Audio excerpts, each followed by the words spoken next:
Hey there, home seller. 3 things you need to know when negotiating requests for repairs. Number 1, you don't actually have to make any repairs.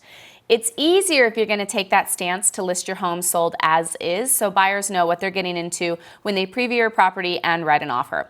Second, it's far easier to offer a repair credit. So let me explain. A repair credit just means that instead of making the repairs that the buyer has requested for them, instead you give them a credit for what those repairs may cost a licensed contractor to do. Now, the benefit of this is you're taking yourself out of the equation as the middleman between the buyer and a contractor, and the way you like things done is probably not the way that Joe Buyer likes things done. So it just kind of removes yourself from this part of the process. And then lastly, if a buyer requests for extensive repairs that you are not willing to make, guess what? You don't have to make them.